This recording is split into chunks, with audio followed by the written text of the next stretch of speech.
அன்னைக்கு சரியாக மார்ச் 19, 2024 அமெரிக்காவின் மிசிசிப்பி மாநிலம் பிராண்டன் நகரோட ஒரு மாலை வேலை தான் அது. மெல்ல மெல்ல இருளை நோக்கி நகர்ந்து கொண்டிருந்த அந்த நேரம் ஆனால் ஒரு கொடூரமான சம்பவத்துக்காகவும் காத்துக்கிட்டு இருந்தது.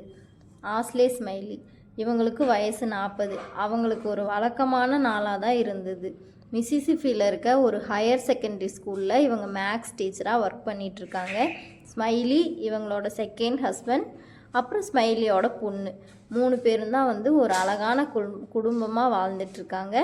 ஆனால் இது எல்லாமே மார்ச் 19, 2024 மாலை வேலையோட ஒரு முடிவுக்கு வந்தது. வழக்கம் போல் ஸ்மைலி அவங்க ஸ்கூல் ஒர்க்கை முடிச்சுட்டு வீட்டுக்கு வராங்க ஒரு பாரமான மனசோட. ஏன்னா அவங்க பொண்ணு கேர்லி மேடிசன் கிரெக் கஞ்சா பிடிக்கிறதா அவங்க ஃப்ரெண்ட்ஸ் மூலியமாகவே ஸ்மைலிக்கு தெரிஞ்சிருக்கு. சரி, வீட்டுக்கு வந்ததுக்கப்புறமா கிரெக் கிட்ட பேசிக்கலான்னு சொல்லி கிரெக்கோட அவங்க அம்மா கூட்டிகிட்டு வராங்க. வீட்டுக்கு பேசலாம்னு நினச்ச கிரெக் சரி பெட்ரூமுக்கு போயிட்டு ஃப்ரெஷ் ஆகிட்டு வந்துடலாம் அப்படின்னு போயிருக்காங்க. ஃப்ரெஷ் ஆகிட்டு இருக்கும்போது கிரெக் ஸ்மைலி வந்துட்டாங்களா அப்படின்னு பார்த்துட்டு அவங்களுக்கு தெரியாமல் வீட்டில் இருந்த 357 மேக்னம் துப்பாக்கியை எடுத்து இவங்க முதுகுக்கு பின்னாடி ஒளிச்சு வச்சுக்கிட்டு கிரெக் அவங்க அம்மா ரூமுக்குள்ளே போகிறாங்க. ஸ்மைலி ஃப்ரெஷ் ஆகிட்டு ரூமுக்குள்ளே நின்றுட்டு இருக்காங்க.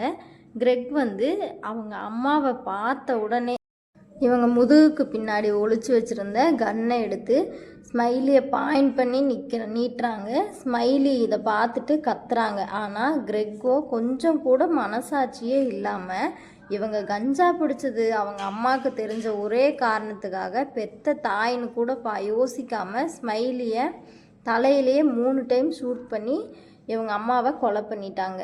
கொஞ்சம் கூட ஒரு கில்ட் இல்லாமல் அவங்க அம்மா மொபைலை எடுத்துகிட்டு ஹாலில் உட்காந்து இவங்க வீட்டில் வளர்த்துற 2 நாய் கூடையும் விளையாடிக்கிட்டே அவங்க ஃப்ரெண்ட்ஸுக்கு மெசேஜ் பண்ணுறாங்க. என்னோடய அம்மாவை நான் கொலை பண்ணிட்டேன், நீங்கள் அதை பார்க்க வரீங்களா அப்படின்னு மெசேஜ் பண்ணியிருக்காங்க.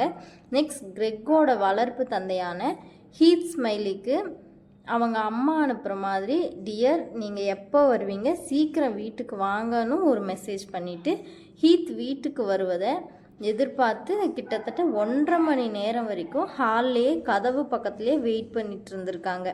இந்த நேரத்தில் ஹீத்தோட கார் சவுண்டு கேட்குது. உடனே கிரெக் அந்த கொடூரமான எண்ணத்தோட துப்பாக்கியை எடுத்துகிட்டு போய் கதவுக்கு முன்னாடி பாயிண்ட் பண்ணி நிற்கிறான். ஆனால் இது எதுவுமே தெரியாத ஹீத் ஸ்மைலி மனைவியை நினச்சிட்டே கதவை திறக்கிறாரு.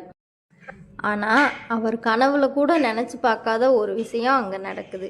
ஹீத் ஸ்மைலி என்னதான் செகண்ட் ஃபாதராக இருந்தாலும் தான் ஆசையாக வளர்த்த பொண்ணு தன்னோட கையாலேயே ஒரு குண்டை அவங்க அப்பா மேலே ஷூட் பண்ணுறா. ஆனால் இது அவர் ஷோல்டரில் படுது. உடனே சுதாரிச்சுக்கிட்ட ஹீத் கிரெக் கையில் இருக்க துப்பாக்கியை பிடுங்கி வீசி எறிகிறாரு. கிரெக் உடனே வீட்டை விட்டு ஓடி போயிடுறாங்க. காயம்பட்ட ஹீத் அவரோட மனைவியை போய் பார்க்குறாரு. ஆனால் ஆஸ்லே ஸ்மைலி ஏற்கனவே தன்னுடைய தலையில் 3 புல்லட்டை தாங்கியபடி அங்கே கீழே விழுந்து இறந்து கிடந்து இருக்காங்க. இதை பார்த்த ஹீத் மேலும் அதிர்ச்சியாகி அமெரிக்காவுடைய அவசர உதவி எண்ணான 911 அப்படிங்கிற எண்ணுக்கு கால் பண்ணுறாரு. நடந்த விஷயத்தை கதறியபடியே சொல்கிறாரு. போலீஸ் டீம் உடனே ஹீத் வீட்டுக்கு வராங்க. ஹீத்தை ஹாஸ்பிட்டலில் சேர்க்குறாங்க. ஆஸ்லே ஸ்மைலி ஏற்கனவே இறந்துட்டாங்கங்கிறத அவங்க கன்ஃபார்ம் பண்ணிக்கிட்டாங்க.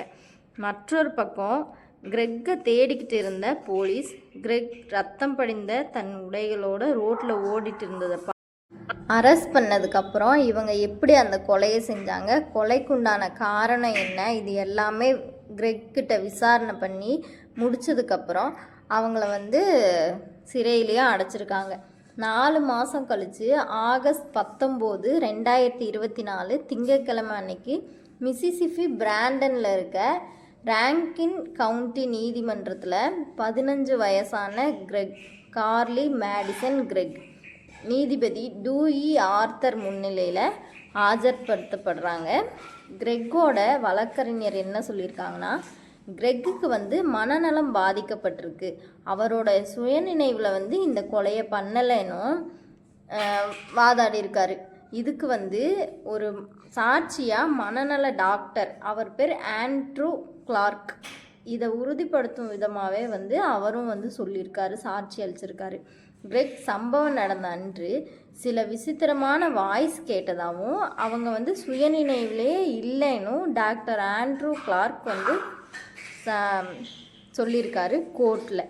கிரெக்குக்கு எதிரான அரசு தரப்பு வக்கீல் வந்து இதை முற்றிலுமாக வந்து தவிர்த்திருக்காங்க.